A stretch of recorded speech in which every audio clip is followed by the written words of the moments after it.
नमस्कार दोस्तों, मैं जयलक्ष्मी संस्कार स्कूल से। आज हम एक ऐसा संवाद सुनाएंगे आपको जो कि धृतराष्ट्र और विदुर के बीच में है।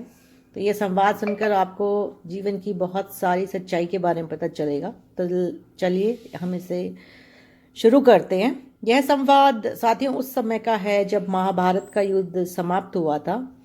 तो दुर्योधन, दुशासन और सभी कौरव पुत्रों की मृत्यु हो चुकी थी और इसी शोक में धृतराष्ट्र अपने कक्ष में बैठे आंसू बहा रहे थे।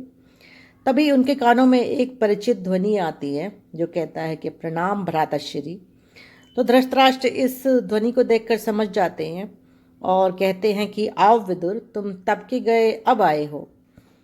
तब के गए से यहाँ मतलब है कि धृतराष्ट्र ने विदुर को एक बार हस्तिनापुर से जाने के लिए कह दिया था। उन्हें आज्ञा दी थी कि वो हस्तिनापुर छोड़कर चले जाएं। तो उसके बाद विदुर अब आए थे और फिर आगे कहते हैं कि क्या तुम अपने भाई के आंसुओं से भरा मुखमंडल देखने के लिए आए हो? तुम तो निश्चय ही शोक प्रकट करने आए होगे ना विदुर। जब विदुर उनके पैरों में जो है गिर जाते हैं तो धृतराष्ट्र पूछते हैं कि क्या तुम लंबी आयु का आशीर्वाद लोगे? तो विदुर कहता है कि नहीं ज्येष्ठ भ्राताश्री। तो धृतराष्ट्र कहते हैं कि तो शीघ्र करो, शोक प्रकट करो और जल्दी से यहाँ से चले जाओ और मुझे मेरे आंसुओं के साथ अकेला छोड़ दो। यह कहते हुए धृतराष्ट्र फूट फूट कर रोने लगते हैं कि मेरा पुत्र दुर्योधन जो है वो तुम्हें पता है, विदुर भीम ने उसकी जंघा को जो है तोड़ दिया और धोखे से उसको जो है मार दिया। तो विदुर उन्हें सांत्वना देते हुए समझाते हैं कि तो धृतराष्ट्र ने कहते हैं क्या तुम शोक भी प्रकट नहीं करोगे विदुर? तो विदुर उस समय कहते हैं कि महाराज, क्या हमारी राजनीति इस योग्य है कि उस पर शोक प्रकट किया जा सके? धृतराष्ट्र कहते हैं कि मेरा पुत्र दुर्योधन कोई राजनीति नहीं था, मेरा पुत्र दुशासन भी कोई राजनीति नहीं था और अन्य जो भी गांधारी नंदन थे वे भी राजनीति नहीं थे, वो तो मेरे प्रिय पुत्र थे। तब विदुर कहते हैं कि हाँ, किंतु वो तो आपकी राजनीति की चौसर पर गोटियों की भांति हमेशा जीते रहे और ये गोटियां जैसे ही आगे बढ़ी तो वह हार गई और हार करके बिसात से जो है हट गई। आप यह ना भूलिए भ्राताश्री कि ये दाव आपने ही लगाया था और आप जब इसमें हार गए तो क्यों दुखी होते हो? द्यूत में पराजय और विजय का चक्र तो चलता रहता है। अब देखिए, दुखी तो मैं हूं भ्राताश्री, जो मोम की डोरियों से बंधा हुआ हमेशा रहा और न्याय और अन्याय के बीच में झूलता रहा और ऐसे निर्णायक खेल को देखता रहा और फिर भी कुछ न कर सका। तब धृतराष्ट्र कहते हैं कि इस युद्ध में मेरे पुत्र वीरगति को प्राप्त हुए और इसे तुम खेल कहते हो? क्या तुम्हारी छाती में हृदय के स्थान पर केवल नीति का ग्रंथ है या तुम कोई उल्टी गागर हो जिस पर मेरे आंसुओं का कोई असर नहीं है और ना ही मेरे आंसुओं का तुम पर कोई प्रभाव है? क्या यही तुम्हारा धर्म है? उस समय विदुर उन्हें उत्तर देते हैं कि धर्म की बात न कीजिए महाराज, धर्म कोई तोता नहीं है जो वही बोले जो आपने उसे सिखाया है। आप अपने हितों के पिंजरे में धर्म को नहीं बांध सकते। धर्म का फैलाव तो त्रिलोक को भी अपने में समेटे हुए है और उनसे भी बहुत परे है। जलाशयों में जल शुद्ध रखना भी धर्म है, वृक्षों की रक्षा करना भी धर्म है, हवा को भी शुद्ध रखना यह भी एक धर्म है और आपके विरुद्ध युद्ध करना भी एक धर्म है। इसलिए पांडव पुत्रों को आशीर्वाद दीजिए। उन्होंने बहुत कठिन व टेढ़े मेढ़े रास्तों पर चलकर धर्म का पालन किया। उसके बाद धृतराष्ट्र पूछते हैं तो क्या मैं ही एक अधर्मी था?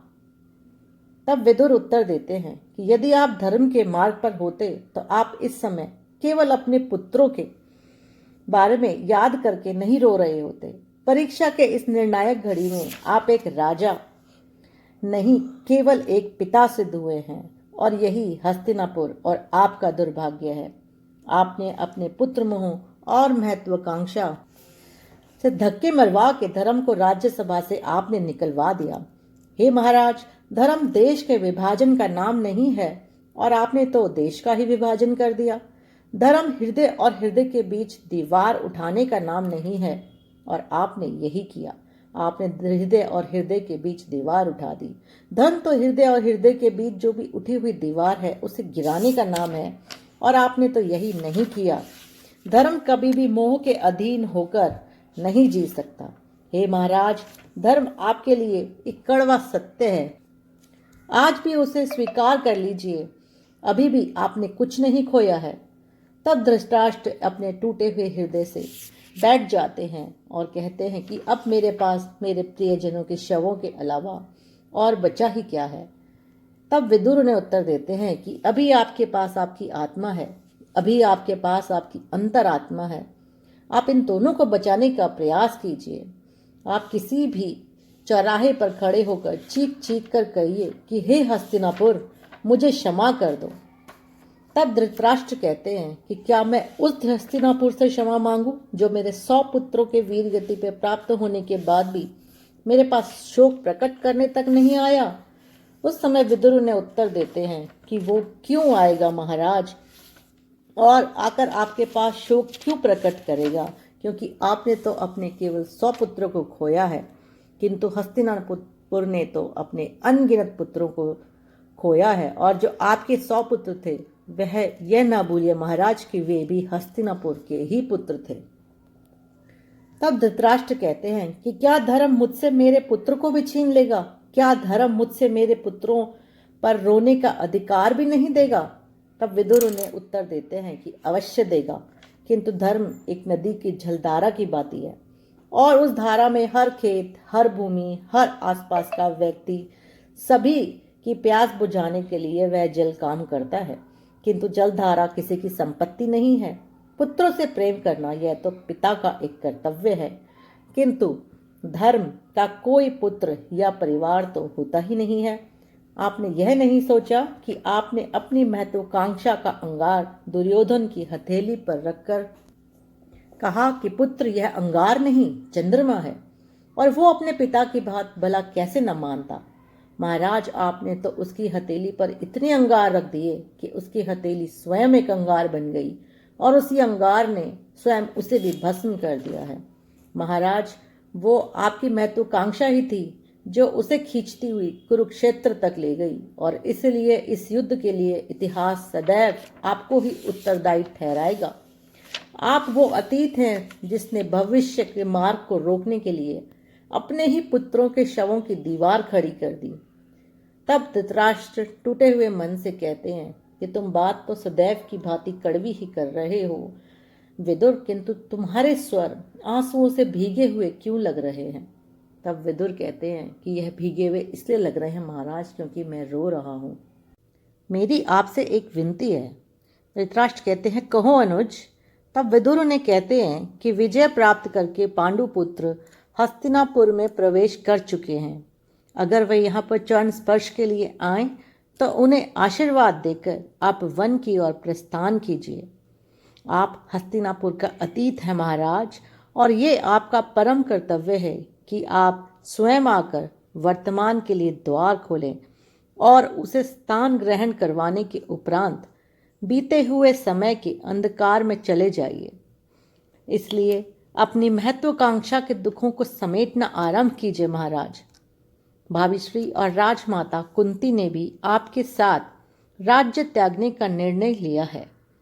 तब धृतराष्ट्र उन्हें कहते हैं कि मैं उन दोनों का सामना नहीं कर सकता विदुर। यह सुनकर विदुर कहते हैं कि उन दोनों का सामना किए बगैर तो आपको मोक्ष प्राप्त हो ही नहीं सकता महाराज। यह आपका दंड भी है और यही आपका प्रायश्चित भी। ये दोनों ऐसी माताएं हैं जो रणभूमि के दोनों छोरों पर अपने भाग्य का शव लिए खड़ी हैं। उनके साथ होने से ही आपको यह ज्ञान मिलेगा कि आपने उस हस्तिनापुर के साथ क्या किया जो आपको अति प्रिय था। उन दोनों का आपके साथ होना आपको यह बताएगा कि आपकी महत्वाकांक्षा आपके हस्तिनापुर को कितनी महंगी पड़ी, और आपकी इसी महत्वाकांक्षा और पुत्र प्रेम ने पूरे हस्तिनापुर का विनाश कर दिया और स्वयं आपके पुत्रों का भी विनाश कर दिया।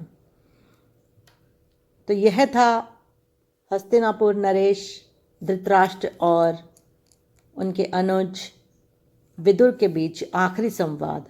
उम्मीद करते हैं आपको यह पसंद आया होगा। यदि आपको यह अच्छा लगा तो please like the video and share and subscribe. Thank you guys.